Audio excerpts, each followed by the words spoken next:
All right, good evening. Right, it's evening, everyone, and welcome back to Daf Yomi. And this week's Daf Yomi is sponsored by Rabbi Aaron and Evelyn Kislasi in honor of the birth of a grandson to Yaakov and Yael Weiss. Mazel tov to them. And we are just finishing off the last little bit. We were discussing finding two or three rocks with some kind of distance to the Merkulis. And the issue that we have is determining what the problem is that the Chachamim had with the Merkulis, and that Rabbi Yishmael has sort of a different problem with the Merkulis. The Chachamim said any number of rocks, if it looks like they fell from the Merkulis, so then those are prohibited.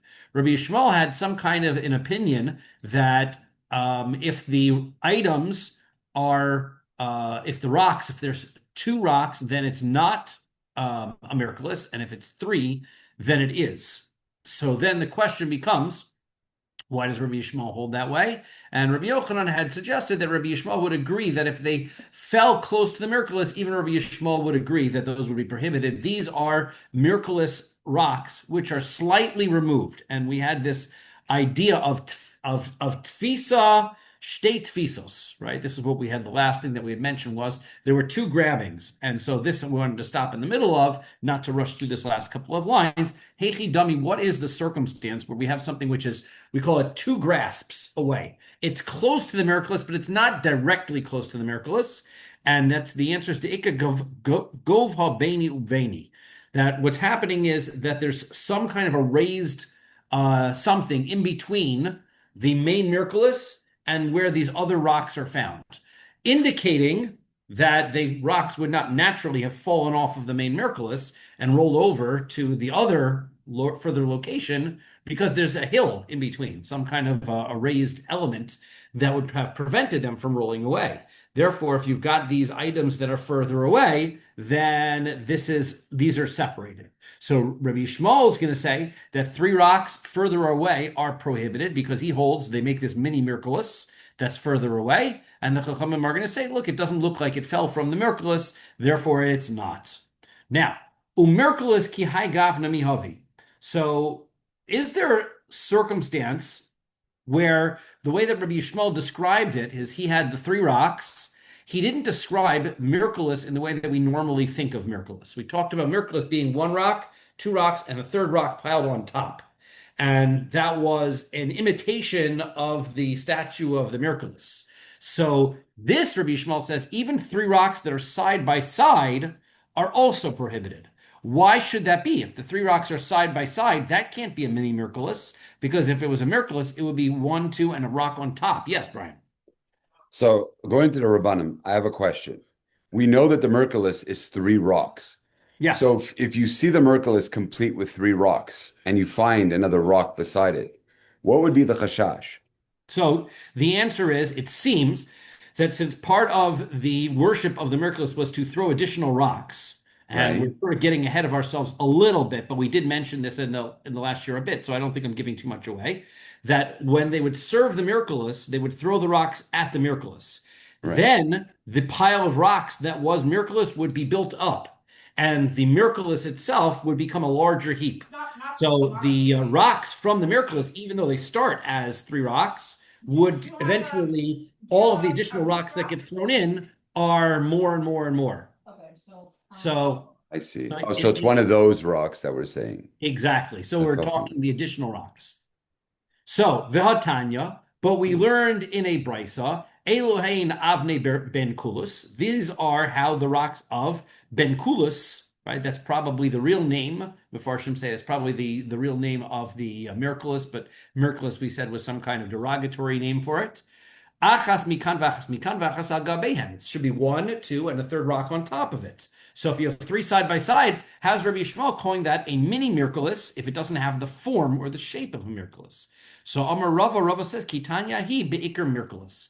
That brisa is the main Merkulis. When we're building a Merkulis, when the Avodah Zara people are building a Merkulis, they put one, two, and then one on top. When they make their mini side Merkulis next to it, they're not really careful about making sure the third rock goes on top. Once they know that there's a main Merkulis in the vicinity, putting three rocks next to each other indicates that it's also a Merkulis. That's why Rishmal holds any three rocks away from the Miraculous within 4 amos, but further away is in itself also prohibited. And that's Rabbi Yishmael's point of view. Okay, so now let's talk about these stones of Miraculous. Beyanai Malka Charuf, the house of King Yanai was destroyed. He was an evil king with Avodah Zara. Asu Ovde Kochavim. So the non-Jews who came and they worshipped Miraculous, so they came. So Okimu Bey Marculus. They took the rocks of his palace that was destroyed and they made a Miraculous idol out of it. Also, Ovde Kochav Machrini, then came more idol worshippers. They came by later. Delo Pavchi Marculus, who did not worship Marculus. Shaklinhu, they took the rocks from the Miraculous, V'chifu Bahen Drachim V'ust Drotos, and they made streets out of it. They took the rocks and they paved stones out of it. If you go to excavations in the old city and the like, so you see that there's a whole area of where Ir David was. There's also a excavation of Byzantine palaces and things. And many of the stones that are used in that Byzantine construction are stones from the Beis Hamikdash that were taken and thrown aside. Well, here you've got these handy stones that are right there. So are the stones from the walls of the Beis Hamikdash. They used those stones when they built their houses and they built their little settlement to the Byzantine era, which was hundreds of years after. This is commonly what was done.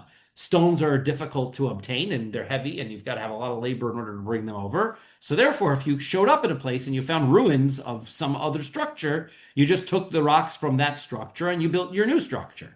So that's what these people did. They had a Miraculous, then they took off the Miraculous and they made it into streets. So Ikar Rabbanan de Parshi, Vikar Rabbanan de Lo Parshi. Some of the rabbis used the roads and some of the rabbis did not use the roads. So what is the issue? Why would you use the road? Why would you not?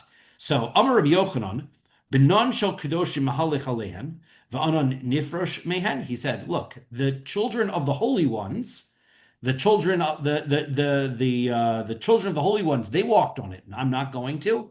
Now let's think about what the issue here is.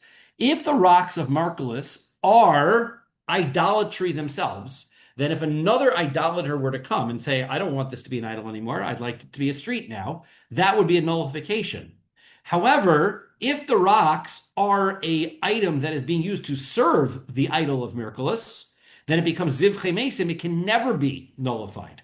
So the question that they were dealing with is, what are these rocks of Miraculous? Are these rocks of Miraculous service to Avodah Zara, or are they Avodah Zara themselves? That's where our issue is. So, man nihu benon shel kedoshim. Now, who are these children of holy ones that Rabbi Yochanan is talking about, that they used it, that he's relying on? Rabbi Menachem beRabbi Simoi. It's Rabbi Menachem beRabbi Simoi. V'mai karule benon shel kedoshim. Why they call him the children of holy ones? Dafilu b'tzur sezuza lo mistakel. He was so careful with Avodah Zara that he would not even look at the raised image that was on coins. Right? Remember, we talked about not having raised images. Well, all of our money has raised images of, well, the United States has people, right? Canada has gooses and all kinds of weird things on it. But in the United States, they have pictures of people. Yes, Brian. The Rabbanim would definitely not go on that road, right? No, that's what Rabbi Yochanan says. No, that even Rabbi Menachem and Rabbi Sinai did go on the road. But the only reason, but didn't we say they couldn't mavatal? You couldn't mavatal it. So how does that work? So I'm going to give a little bit sneak peek because I believe that a little bit of understanding, it makes the Gemara make a lot more sense, right? So we said if it's Avodah Zarah itself, it can be nullified. This is, as we just talked about, it's in service of the Avodah Zarah, so it shouldn't be able to be nullified. However, we're going to see that an item to serve Avodah Zarah only becomes zivchei mesim, permanently ruined, if it in some way mimics a activity that was done in the Beis Hamikdash. Now, we remember, and I believe we discussed this when we were in Sanhedrin, if I'm not mistaken, right? That there's some idolatry that it's prohibited both to worship idols in the way that they are worshipped and to use a service from the Beis Hamikdash to worship them. Throwing a rock at Miraculous is its service. However, despite the fact that you have violated, you've committed the Avera, when we were talking in Sanhedrin, we were talking about what Averos you get the Misa for, right? Despite the fact that you are Chayav Misa for worshiping Avodah Zarah by throwing the rock at Miraculous, it doesn't make the rock Ziv Chemesim, because the throwing a rock is not mimicking an activity that was done in the Beis Hamikdash. Right. Okay. Okay? And we're going to discuss that in some detail. I don't think I'm giving away too much of the Gemara to say that. I think it now allows the Gemara to flow. But we see that, we can understand and appreciate that your question, it's good to answer, because otherwise the whole rest of the Gemara gets confusing, and then you learn 2 pages and go, okay, I think I understand now. But we have that in mind. Okay? Now, my time a demand de parish. What is the reason why the people tried to stay off the road? Sover Laki Hoda Amar Rav Gidol Amar Rav Chia. He held like what Rav Gidol said in the name of Rav Chia Bar Yosef. Amar Rav in the name of Rav. Minayin letikroves avodas kochavim she'en lo betela olamis. How do I know that a sacrifice for idolatry can never be nullified ever? Shenemar, as the pasuk says, vayitz. I'm going to always say it wrong. Vayitzamdu lebaal peor. Right? They were attached to Baal Peor, and they ate from the sacrifices of the dead. Just like the dead can never be nullified. You can't nullify a dead body and make it not dead. So too, so too, a sacrifice for Avodah Zara can never be nullified. Umandelo parish, the one who didn't stay off the road and said you can use it, Amar ba'ina ke'ein pnim veleka. You need to have the activity that makes the item prohibited, has to be an activity that is like the Beis Hamikdash. Okay, so that's basically what we just said.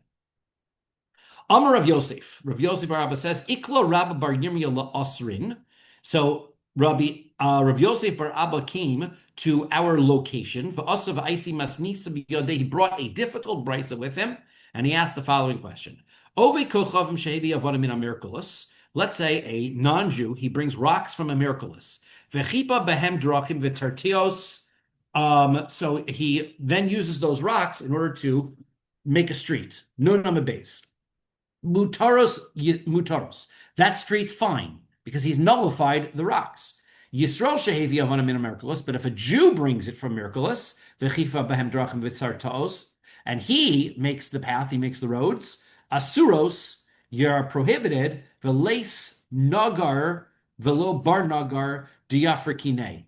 And there is no carpenter, the son of another carpenter. That was the nickname they had for rabbis. There's no rabbi who can come along and nullify it. It's done. Because we said once a non-Jew owns Avodah Zarah, there's no nullifying it. So only if the non-Jew comes and does it, then that's where it can be used. So Rav Sheshes says, Analo nagar, I'm no carpenter. I'm no carpenter, velo ben nagarana, but I'm also not a son of a carpenter. I don't measure up, but I've got an answer. Ufriknale maya kushiole de Rav Gidol. So he says, I don't understand what the problem that Rav Gidol had with this brisa was. Beina came pnim veleka, right? That your problem with the stones of Miraculous was the fact that they were worshipped, so therefore they shouldn't be able to be nullified. Well, these are worshipped, but they're not worshipped in the way the Beis Hamikdash things were worshipped in the Beis Hamikdash. Therefore, they are not prohibited forever. Yes, Brian. Sorry, I don't mean to ask, but this is only according to Chachamim. If a Yid, right? We said only the Chachamim held that that a Jew can't. Everyone holds that way. Yeah, no, that's Kuli Alma was everybody. Yes, that is universal, right? All Jews can never. We had that psukim from Navi all about how David HaMelech, and then he had people who had come to be able to nullify it for him. We don't. Jews can never take an idol, but you can't go to the thrift shop, buy an idol, and then nullify it. Okay. Right? You got to bring your non-Jewish friend to the thrift shop, right? As we had other circumstances, if you remember, those were the stories, right? And he couldn't find it. Remember, we had the story. He passed. I forgot who it was who passed a child. He didn't go to a child, and he had to find somebody from what is it, right? Over Moek or whatever that was. Yeah, that's right. That's right. Amar Rav Yosef Bar Abbas, or Rav Yosef Bar Abbas said, "Ikla Rabba Bar Yirmiyah la'asrin." This is again another circumstance where Rabba Bar Yirmiyah came to our location. He brought a question on a brisa. This one has nothing to do with what we're talking about, except for that it has in common that it's another story that's just like the previous story. He came with a brisa, didn't have answers. So matlion umizahimin bashvius. So you can deworm wood, and you could also prune the trees, I guess, which is, I'm not mistaken, Mushiman. Sorry, you no, sorry, they're putting fertilizer on the manure on the tree on the wounds of the tree in order to be able to protect it. So you could put that on during the Shemitah year. Ve'ein maslina mazam b'moed. But chol moed, you can't do that. Okay, chol moed, you can't do that. Now we know that there are prohibitions against work on chol moed, specifically gardening prohibitions, growing prohibitions are, don't mow your lawn on chol moed. That's my excuse, right? So my wife says you got to move. I can't. It's chol moed. What am I supposed to do? So that is a real halacha for chol moed. But we also can't work the field on Shemitah. So what's the difference? So kan v'kan, and both on Shemitah and on chol moed, ein megazmin v'sachin shemen ligazum. So that for those, so we're not allowed to prune, and we're not allowed to put oil on the openings where it was where the branches were cut. Bain b'moed, bain b'shvius. And that's not allowed on chol moed. That's not allowed on Shemitah year. V'leis nagar v'lo bar nagar difrakinei. And there's no carpenter or son of a carpenter who could tell us what the rationale behind what's being said here is. So Ravina. So Ravina said, "Ana lo nagar, ana velon bet bar nagar ana." He says, "I'm not a carpenter. I'm not the son of a carpenter, but I've got a good explanation for what's going on here." Umifarkina la my kakashale. What was the problem that he had with this brisa? Elim. There are many different issues he could have had with it. Ilema moed ashvias kakashale. If his question is, what's the difference between chol moed and Shemitah? These are both times that you're not allowed to work a field. So how are you going to explain the difference? Why are some things prohibited on one and not on the other? So maishna shvias deshari, maishna moed daser. Why are these items permissible on Shemitah but not allowed on chol moed? So midami, those are not the same prohibitions. Shvias malacha aser rachmona, tircha shari. Shemitah, you're not allowed to do an action that grows produce. Now, the actions that we listed were actions that repair or heal a tree. We're not helping the tree. We're just preventing it from being damaged. That's allowed during Shemitah. You can help your tree, otherwise it'll die, right? You can do something to heal the tree. That was permissible because that's not a malacha of growing food. And so, and as far as the fact that it's hard work, who cares? You can do all the hard work you want during Shemitah, right? If you can't, if you get a job hauling rocks during Shemitah because you can't do your farm, that's fine. You could do all the work that you want. Moed, but on Chol Moed, afil tirchanami also. Besides the gardening issue, there is an issue of doing extra heavy labor on Chol Moed. It's supposed to be a little bit like a holiday. So therefore, these items that will repair your tree are labor intensive. Therefore, since they're hard work, we don't do them on Chol Moed. But you can do them during the Shemitah year. So I don't understand. So he says, I don't understand what his problem was. That's clearly the distinction between the Shvius and Chol Moed. Ve'ela zihum agizum kakashole. So the next potential is, why is it that you weren't allowed to put manure on the tree, but you are allowed, I'm sorry, you're allowed to put manure on the tree, but you're not allowed to put to trim the tree. So kakash, so that was kakash, that was what was bothering him. So maishna zihum deshari, umaishna gizum deaser. Why is the pruning prohibited, but the zihum, putting the fertilizer on, is okay? So midami zihum ukmi ilana vishari. He says putting the fertilizer is only protecting the tree. It prevents it from dying. Gizum abruye ilana v'aser. Pruning the tree helps the tree grow new branches. That's prohibited. That's the problem. So before I get to the next one, yes, Yehuda. Okay, you mentioned on Chol, you're not allowed to work your farm or whatever, right? In your Shemitah, you are allowed to. Is that what you're mentioning? Nobody's allowed to work their farm during Shemitah, right? Right. It's not a Kohen thing, right? All people are not allowed to work their farms during Shemitah. Okay, so now the Ella zihum azihum kakashale. We have a problem. He was worried about this issue about this zihum, which was putting on the fertilizer. That is, I'm sorry, about the pruning. Diktani, as it says at the beginning, maslianu mizahamin b'shvius.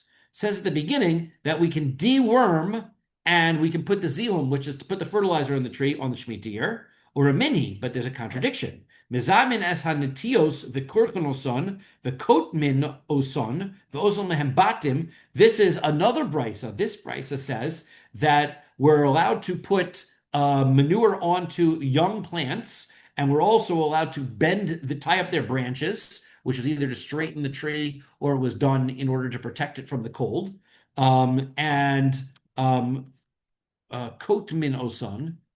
oson is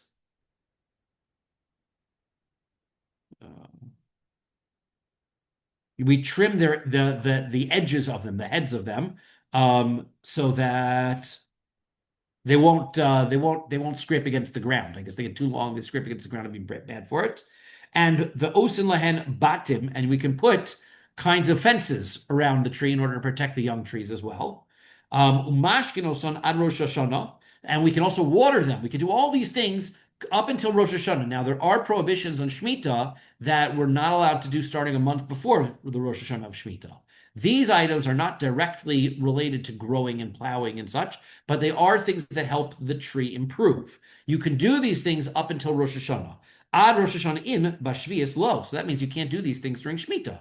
Included on the list is putting fertilizer on the tree. Why is it that here you can't do it on Shemitah, and in the brisa that he had, you could do it during Shemitah? The Dilma Rav Ukva Bar Chama. Maybe the answer is like Rav Ukva Bar Chama. Rav Ukva Bar Chama. Rav Ukva Bar Chama says, Trei kashkushe havu, chad labruye ilana ve'aser, ve'chad l'stumi pili v'shari. He said that there were two different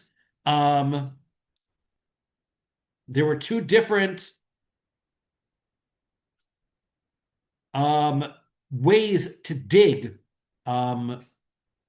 trenches around the roots of a olive tree. One was in order to just protect the exposed roots. You would dig them up and cover them with dirt. The other was to create trenches, I guess, for the water fertilization or the betterment of the tree.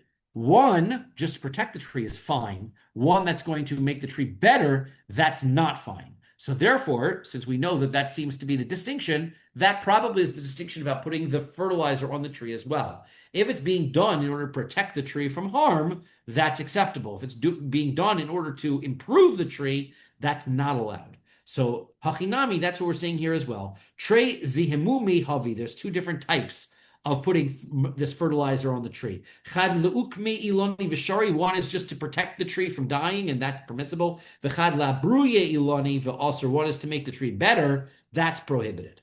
Okay, so that's not it. Elasicha asicha kakashali. He was having issues with putting this oil on the tree because the Ketani, one says, Sachin Shemin in his price that he brought, Sachin Shemin legozum bein b'moed bein b'shvias. We're allowed to put oil onto the tree, whether it's during Chol Moed or Shemitah or a mini, but we have a contradiction. Sachin es hapagin umenakvin umefatmin oson ad Rosh Hashanah. That we are allowed to put onto the unripe figs. They were allowed to put oil on top, and they do that still to this day, apparently, that it is a process that helps the figs ripen, and they put oil onto the figs. Or they would take the figs and they would inject oil into the fig in order to fatten it up, and it would have a positive effect on it. You can only do that up until Rosh Hashanah. Ad Rosh Hashanah in Bashvias lo, which means you can't do it during the Shemitah year. So what's going on? Why does he say you're allowed to use the oil? You're allowed to do the oil, and now this price says you can't. Mi dami, that's not the same. Hacha ukmi ilana v'shari hasam petumi peira v'aser. One is to put oil on the tree, which is to keep the tree healthy. The other is to inject it into the fruit, and that's making the fruit better. That's prohibited. Amalei Rav Sama braid Rav Ashi le Ravina. So Rav Sama, the son of Rav Ashi to Ravina bar Yirmiyah, Sicha de Moed azihum de Moed kakashla. You know what the issue that he had, what was bothering him about the brisa? So far, we haven't had anything that's so complicated about this brisa. We keep answering all the questions. He was worried about on Chol Moed. Why is it that Sicha on Chol Moed and Zihum on Chol Moed have a different rules? Zihum, he said, putting the manure onto the tree was not allowed on Chol Moed. Putting oil on the tree was allowed.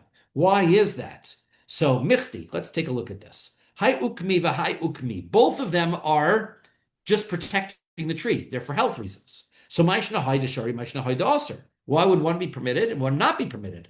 So Hainu de Kamerle, Leis Nagar Bar Nagar de Yifkirine. So that's what he said. There's no good answer for that. That's a great question. We're not quite sure why it would be that you can put manure on, but you can't put manure on, but you can put oil on, right? It would have to be sort of that one is more difficult in activity than the other. They presume that is not a simple answer to say, because maybe it's not. Maybe they have more experience and it's not so simple to put the oil on. Okay. Amar Rav Yehuda, Amar Rav. This Rav Yehuda said Rav. Avodas kechavim. Back to our issue. Avodas kechavim she'ov dino sa b'makel. If you've got an avodah zara, okay. Back to our issue. The issue at hand again is now we know a new rule. If I've got a item that I use to worship avodah zara, if I worship it in the way that it's worshipped, it's a death penalty of Eruv. But the item that I use is not prohibited unless it has some sort of activity that resembles a service in the Beis Hamikdash. Okay, so now let's give some examples. So Rav Yehuda said in Rav that avodas kechavim shovdin oso b'maka. If I've got an avodah zara, use a stick in order to worship it. Shavar maka b'faneh. If he cracks a stick in half in front of it, chayiv. He is liable for violating the prohibition of serving it. Zorak maka b'faneha potter. If he throws the stick at it, so then he is exempt. So Amar le Abai Rava. So Rabbi says to Rava, Maishno shavar dahavale ke'ein zevicha. So he says, I don't understand. He says, if you break it, that is, I can understand why that is similar to a service in the Beis Hamikdash, because you broke the stick. That's the same thing as cutting open an animal, right? So it's similar to slaughter. So zorak nami havale ke'ein zrika. Throwing the stick is the same thing also, because we throw the blood, we sprinkle the blood on the mizbeach. So throwing the stick is similar to the sprinkling. So Amar Le, so he says back to him, Ba'ina zrika mishta beres vileka. He says the only type of sprinkling, throwing blood at the mizbeach, is if it's sprinkling, meaning the particles separate on their way to the mizbeach. If the stick is one unit and it goes all the way to the idol in one throw, that's not sprinkling. So it's not like throwing. We call it throwing, but we're not really throwing the blood. We're sprinkling the blood, right? So therefore, that's why it is not the same.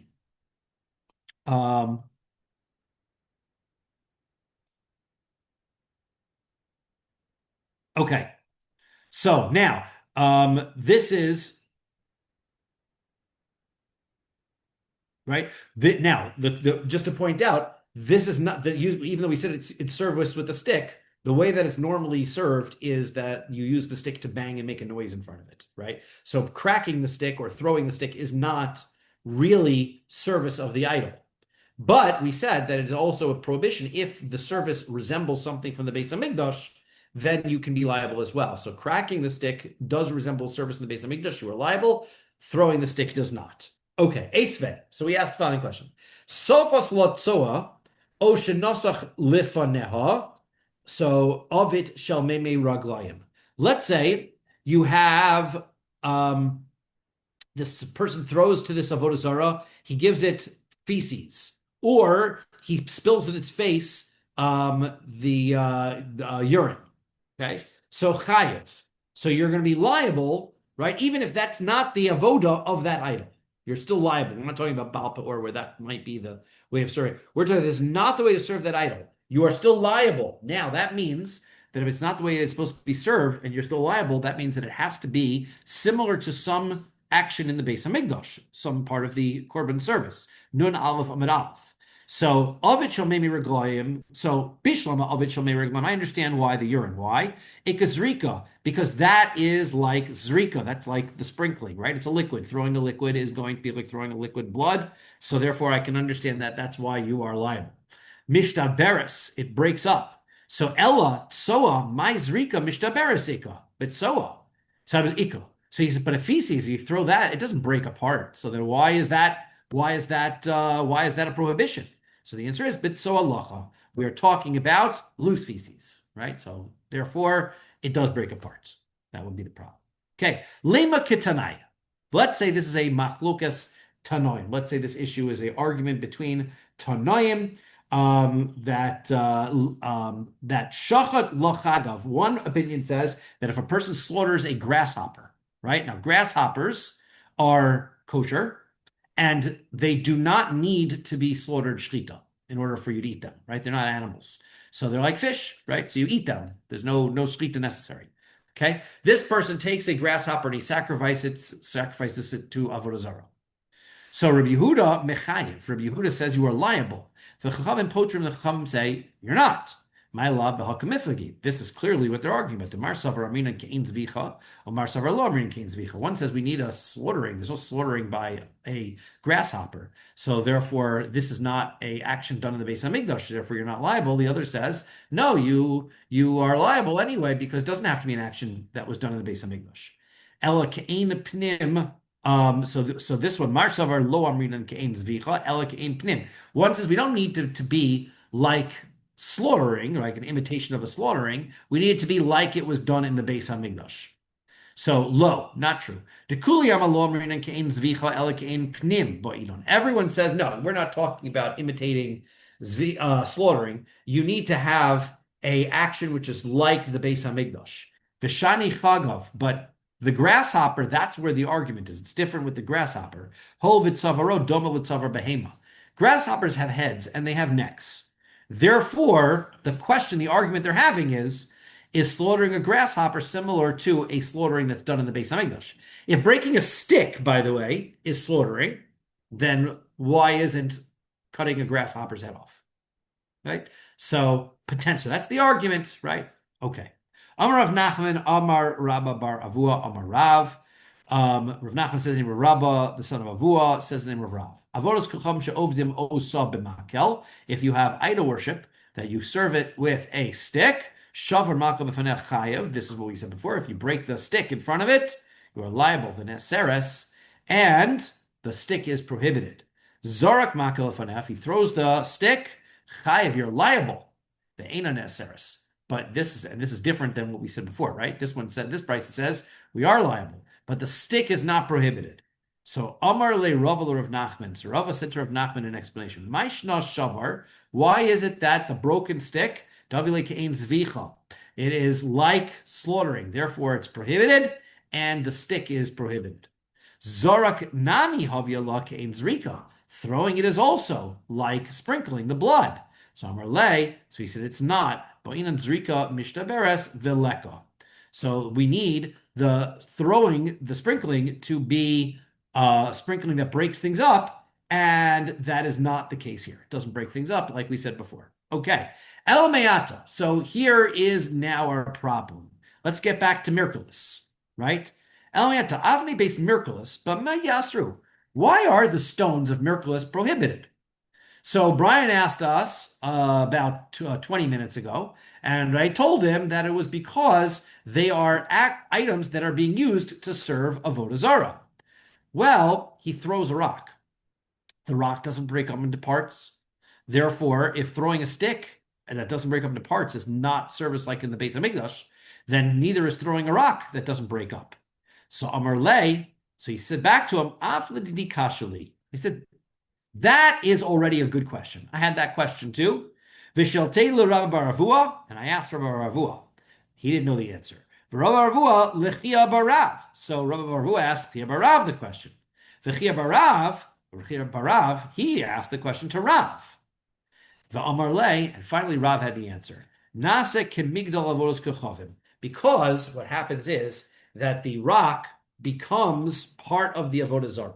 That's what makes it prohibited. The rock not only is the service, throwing the rock is not only the service of the Avodah Zara, but it actually becomes part of the Avodah Zara.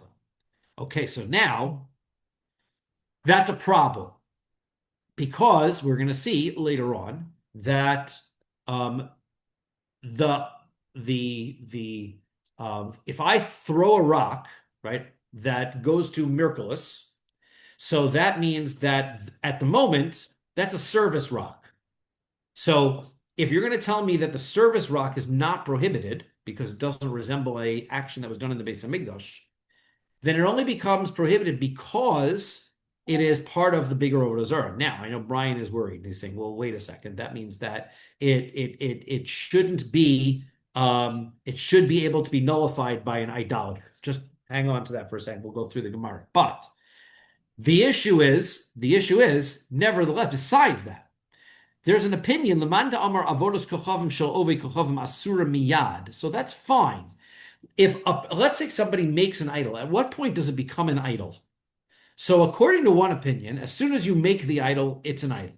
So therefore, this person, fine, he throws a rock at miraculous, it lands on the pile. Now it's miraculous immediately. So now that rock is prohibited.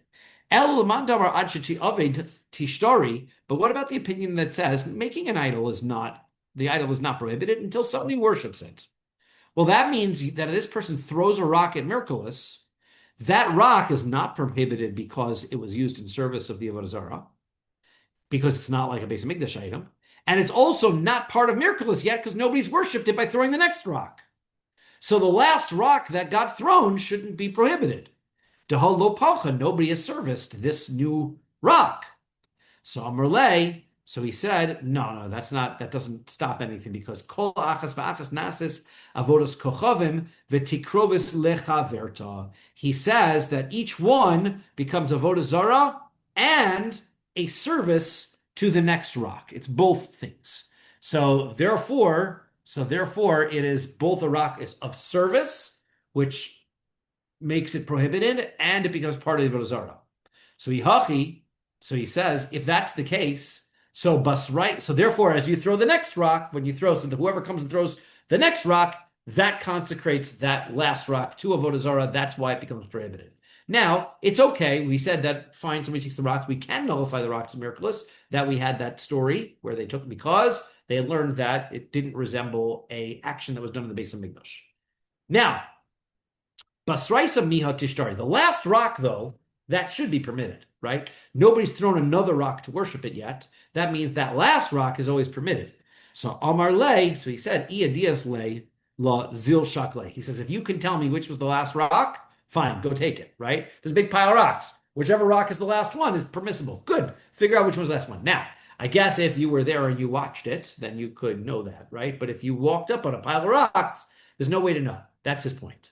Ravashi says, Kol achas v'achas nasas tikrovis la'atzma v'tikrovis lechaverta. He says, no, it's actually interesting. The rock itself becomes part of the miraculous as it's being thrown, so it is actually a service of itself. Therefore, the rock, as being thrown, becomes and joins the miraculous through being thrown. It's immediately prohibited. Okay. Tanan, we learned in the Mishnah. Matzberosho ksus umos. If you find on top of this miraculous some clothes or some money, o kalim or some utensils, hare elu mutarin, those items are permitted. Okay, because that is not the way that they would service the miraculous. Somebody just clearly just took their jacket off and hung it here on the miraculous. So then those are not. That's not a problem.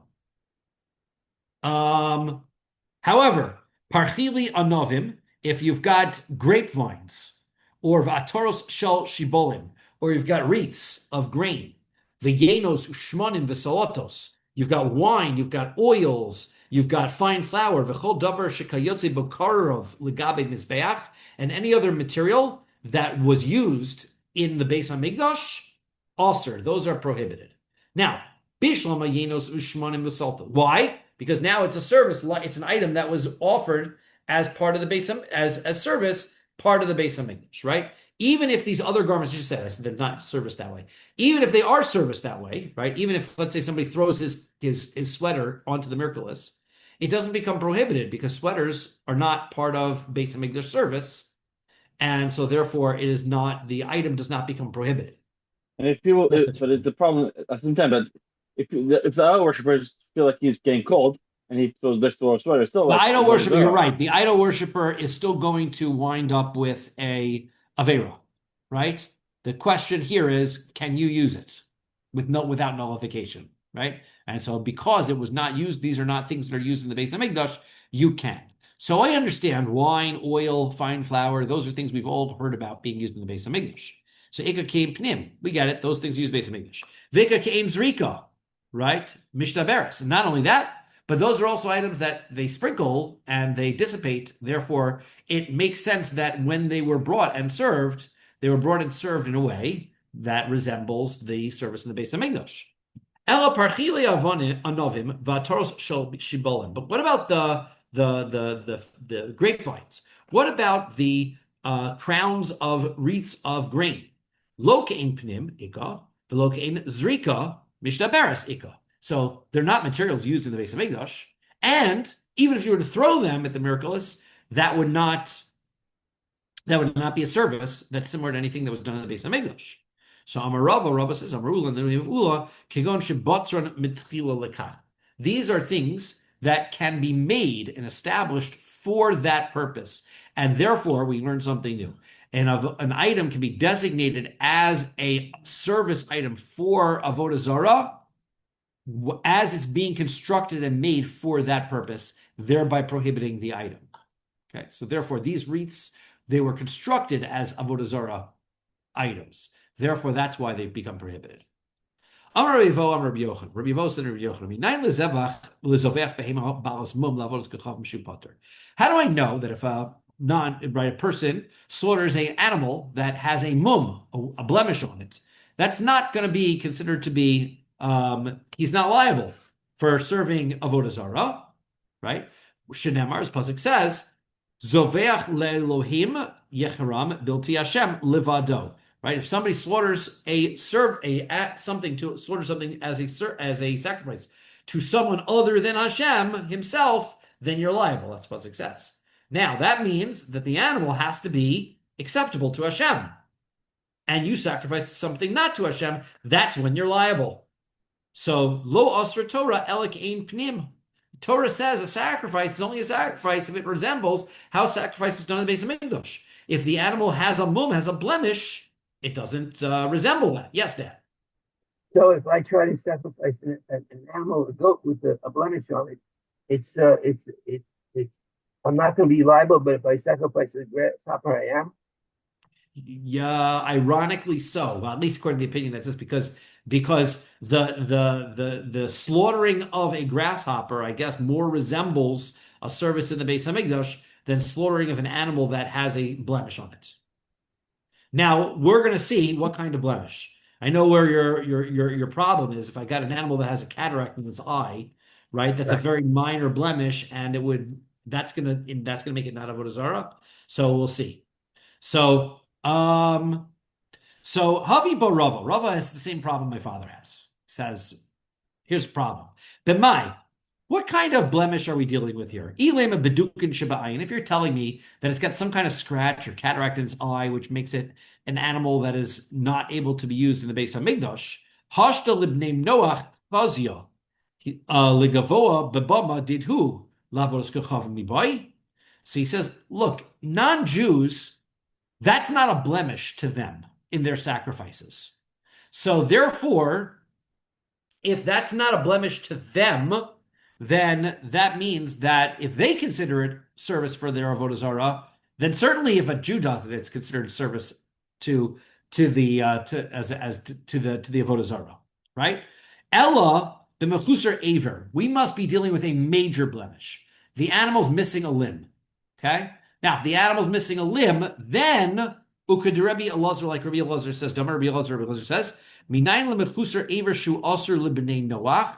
How do I know that if a non-Jew, let's say a non-Jew wants to bring a korban to Hashem, so he is allowed, he doesn't have the same rules of blemishes for if he wants to sacrifice himself. Let's say he has his own 1 second. Right. Let's say he has his own, he's got in his backyard his own altar, and he's sacrificing for Hashem. He's not doing Avodah Zarah. He's sacrificing for Hashem. And he's got an animal with a cataract. He'll use it, and Hashem is very happy with that. But he cannot, it's usur. How do I know it's usur for a non-Jew to use an animal that's missing a limb? Shenamar, Pasuk says, Umikol achai, umikol basar, shnayim mikol. So, chai mikol basar. Sorry, that's the Pasuk is in Noach. Noach is told, umikol achai, umikol basar, shnayim. He's supposed to take from all living animals, from all flesh, 2 from every one, bring to the teva, to be with you, liyosi tach zachar nekeva you. So every non-kosher animal is supposed to go male and female. So, Torah says, Amra Torah, the Torah is telling Noach, Havei behema shechayin. So, you have to bring an animal which is alive in the sense that Roshi Ovoren Shala, all of its limbs are present, right? It has to be fully a living form of an animal with all of its limbs present.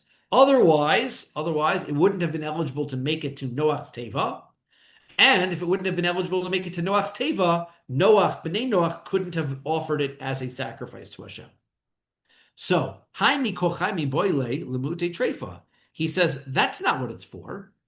This that you have to bring from living animals is to tell me that non-Jews are not allowed to bring animals that are treif, that have terminal illness problems, that as sacrifices, right? Because the pasuk, so therefore, so milahachayos zera nafka. So that's not from this pasuk. This is milahachayos zera.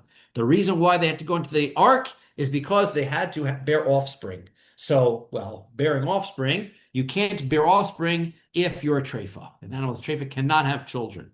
So that's fine if you're of the opinion that an animal that is a treifa cannot have offspring.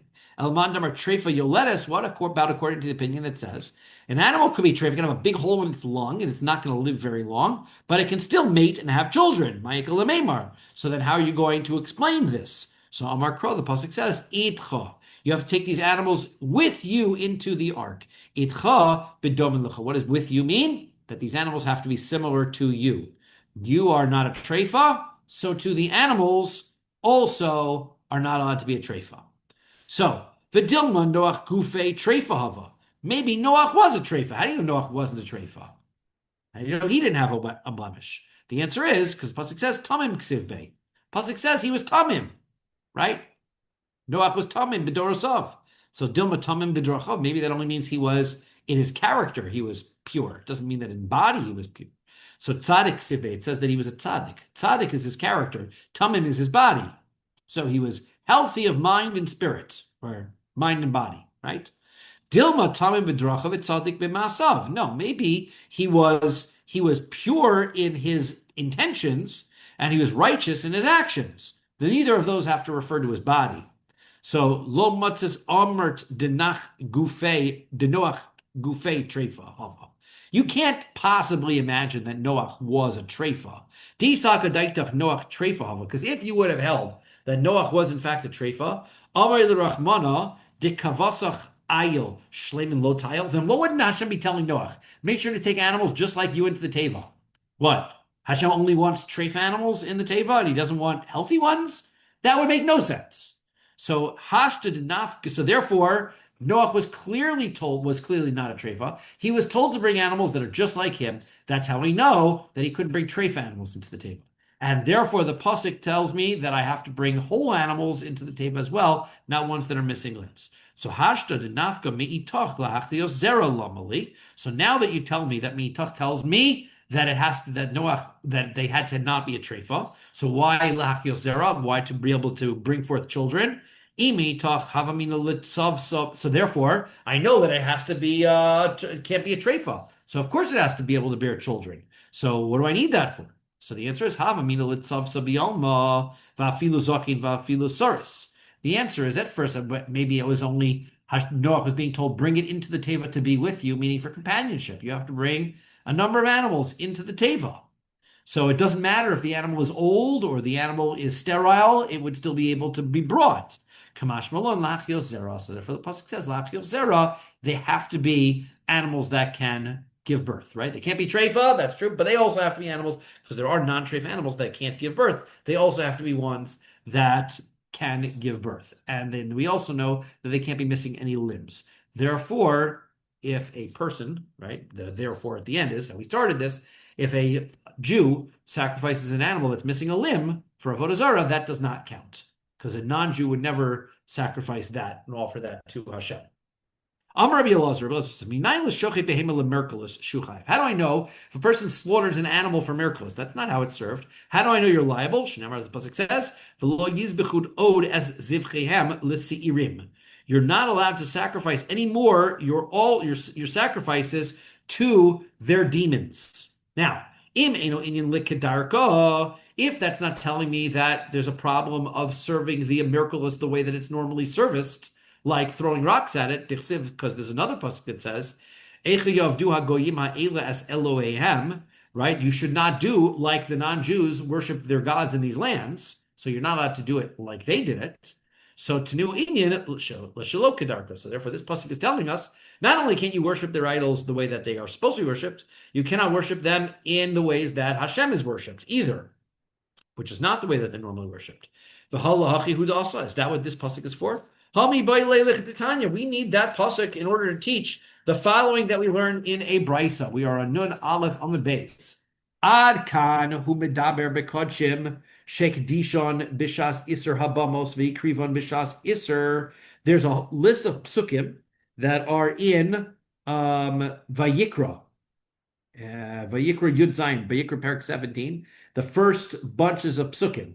So these psukim are talking about that you're not allowed to offer certain, you're not allowed to sanctify certain animals and bring them in their location improperly. Says the Gemara, the first several, 6 or 7 psukim, are all talking about the prohibition against sanctifying an animal and bringing it on an altar that was outside of the Beis HaMikdash. And that after the time that these individual altars became prohibited, when the Jewish people before they were at Har Sinai, they were allowed to bring their own personal, they were allowed to have their own personal altars, just as non-Jews are still allowed to have their own personal altars. So they could service Hashem wherever. They don't have to go to the Beis HaMikdash in order to do a sacrifice to Hashem.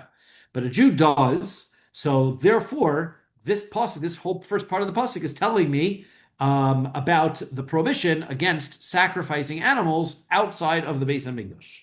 Shari onshan amur, because the pasuk tells you the punishment. Shenamar, the pasuk says, "Vel pesach ol moed lo hiviu." You did not bring the animal to the opening of the ol moed, and it tells you that you're going to get the punishment of getting your soul cut off. You get kares for that.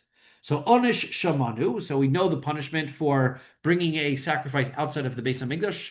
That is a punishment of kares. Ashar minayin. We also know that whenever there is a punishment specified in the Torah, we're supposed to have another pasuk that tells us that it's prohibited. One pasuk says prohibited, the other one pasuk tells us the punishment. So where's the pasuk that tells us that it is prohibited? Tamid lomar pen ta'aleh olosecha, lest you bring your offering in the location that you are not allowed.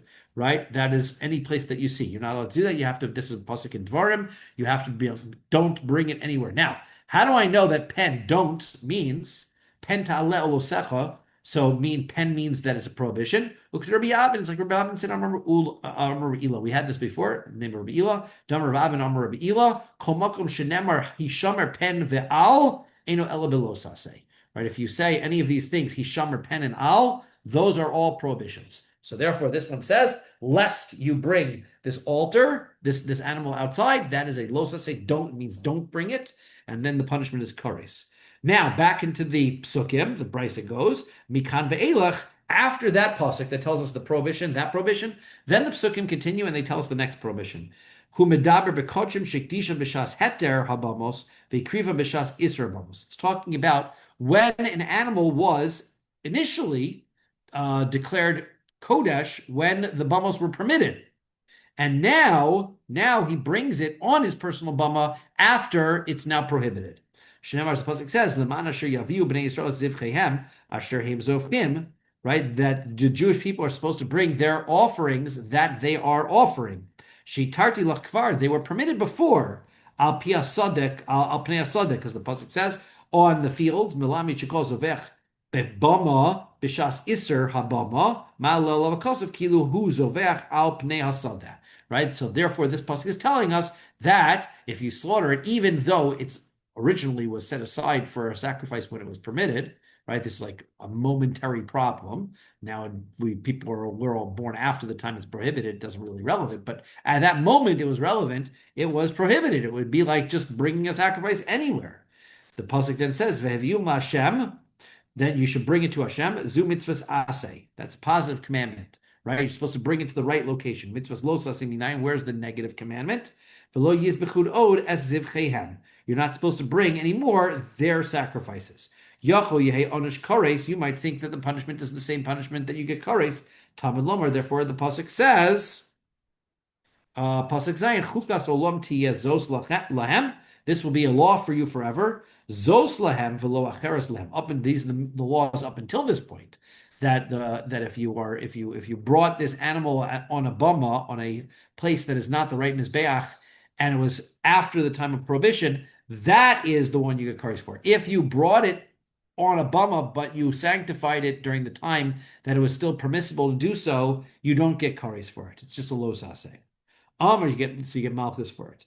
Amar Rava says, Kari be lo velo yizbechu v'kari be velo od. The pasuk says, you can read in the pasuk,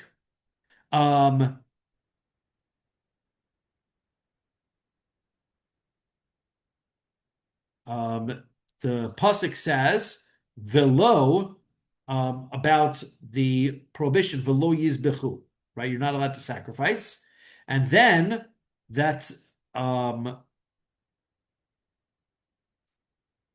confused by that. Hang on a second.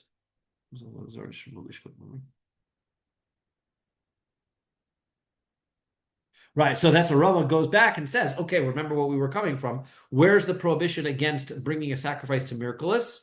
So he says it's also from this pasuk, because the pasuk says you're not allowed to bring a sacrifice, and then it says velo od. Furthermore, right, that you're not also allowed. There's another another prohibition in this pasuk, and furthermore, second thing that there's another second sacrifice that's being prohibited in this pasuk, and that second prohibition is bringing a sacrifice for idolatry. Not only bringing it in the wrong place, but bringing it to the wrong deity also is a prohibition of Avodah Zara. So therefore, that is the source for the Azara. And of course, the punishment is going to be Avodah Zara, which is a more severe punishment than kares, death sentence, but nevertheless from the same pasuk for the prohibition. Okay, this is a good place to pause for today at the Mishnah. Perfect. Excellent. Yeah, thank you very much, Loiterman. All right. Thank you, Rabbi Loiterman. This is fantastic.